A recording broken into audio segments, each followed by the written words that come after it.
So today in this video we will discuss four methods of teaching: storytelling method, discussion method, project method, and problem solving method.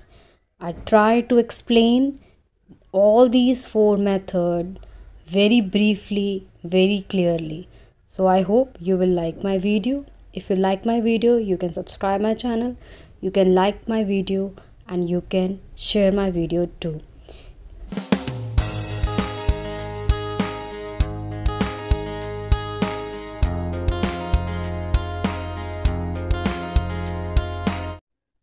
First of all, it is very important to understand the meaning of method.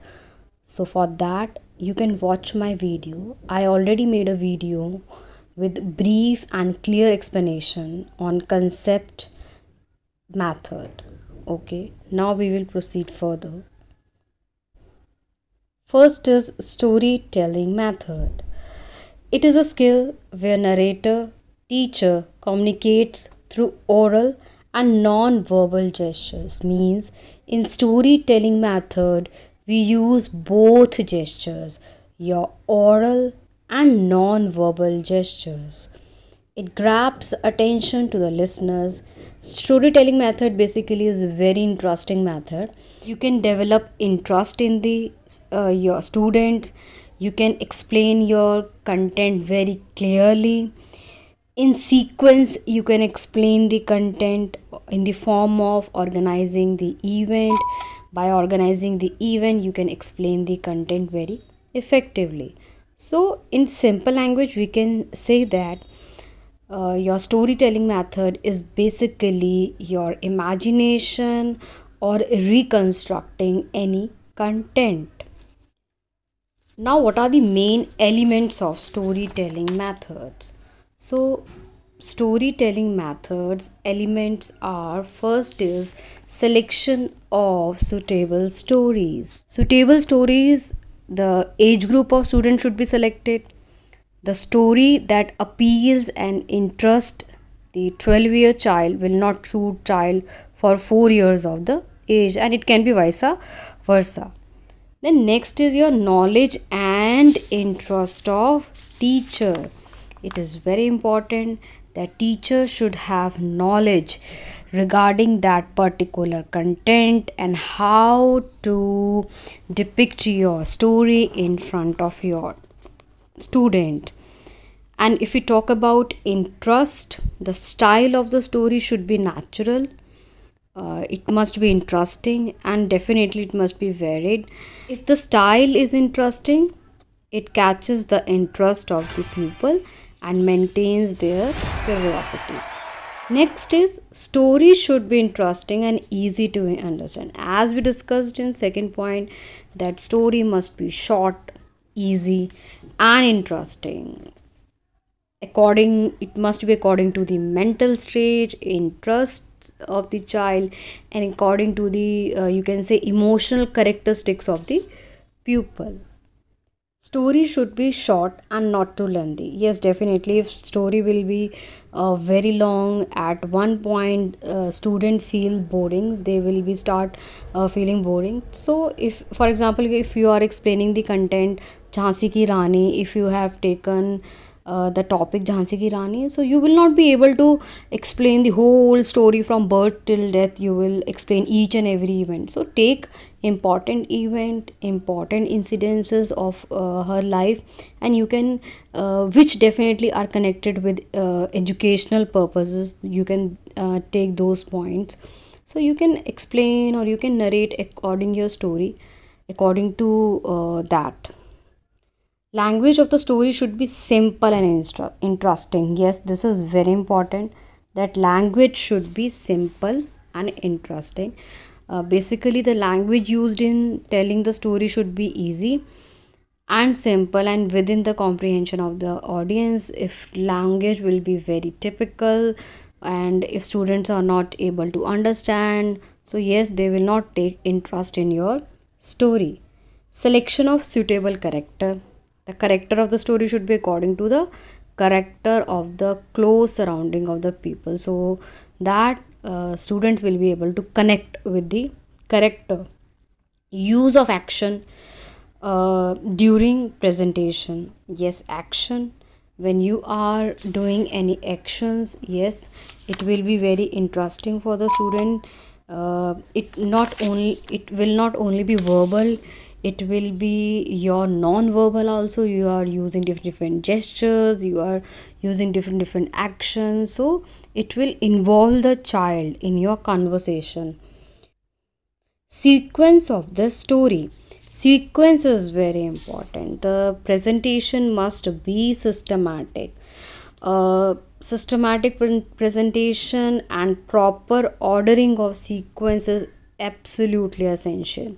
So basically the story should be continuous, and there must be some flow and some sequence while explaining the story or while narrating the story. So next is proper conversation with relevant question to the student. Yes, so as we already discussed that conversation is very important. Any dialogue or speech in the story should be narrated in the direct speech. And if we talk about the questions after telling the story, question should be asked from the pupil. Definitely this will lead us to know whether they have learned the subject matter or not. Aim of the story, the last point is aim of the story. Every story has some aim, so the story must have some aim or purpose. The purpose of the story telling should be clear in the minds of students and teachers. The teacher must keep in mind the aim while telling a story. So it is more better if students know the aim of the story. So, types of stories we are talking here. Now, the types of stories are real life experience based story, story relating to real life and current event, stories from history, story of legends, mythical stories, or stories based on imagination. So, real life experience based story. Here we are talking about true stories, which definitely render a valuable service in the efficient teaching. So yes, this is very important. Next is your stories from history. Here we are talking about legends. Legends are basically old stories, but most legends are based on something that is actually happened. I want to give some example like story of about Rama and Sita. We can say Robin Hood. He's one of the biggest legend. Then next is mythical stories. Myths are stories that are narrated about things or event people could not fully understand. For example, the Greeks, for example, said that the sun was really a young god, Apollo, driving a golden chariot across the sky. So, myths do not grow in isolation, or you can say, even the flight of fancy have built in mechanism. So, myths were passed down by word of mouth, we can say. So, yes, today we understand the types of stories. Now, next is use of storytelling method to catch the attention of non-attentive learners. When your teaching learning process is totally based on explanation or lecture method, at one point your student will start lacking their interest in your classroom. So it is very important to make them attentive learner. You should explain the content with the help of this methodology. Then use of real life stories for encouragement. For encouraging the student, it will be very important and it will be very beneficial if you take any real story that will motivate them more. Use of stories for teaching social values. We can take any topic and we can explain the social values to the student with the help of story. Use of story telling for presenting social issues. We can relate uh, our story and social issues. We can depict the social issue with the help of storytelling method. So you can take any topic, any current topic which you think which is important for social awareness. So you can aware your students with the help of narrating any story. Use of storytelling for introducing a topic. Yes, if you want to, it is not important that you teach your whole topic with the help of storytelling method. You can take any part, one para, two para, or your introduction of your chapter with the help of storytelling method. You can explain the small part also, so that interest and attention can develop in the child. Use of story as an example. Yes, that story must be used as an example. Use of story for bringing fun and enjoyment in the class. So yes, story develop interest in the child. They listen you very clearly. They will be able to explain you content very clearly. When they listen you clearly, when they will be a good and attentive listeners, definitely they will be able to explain each and every part of story very effectively. Now, very important, what are the advantages of storytelling method? It link teacher, student and content in an enjoyable manner.